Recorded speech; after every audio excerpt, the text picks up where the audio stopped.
Так, 1.06.12.03 прогремело два мощных взрыва.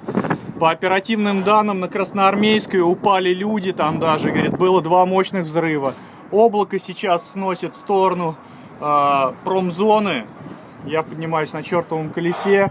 Вот, над городом сирены, скорая помощь, пожарные направляются в сторону завода Сверлово.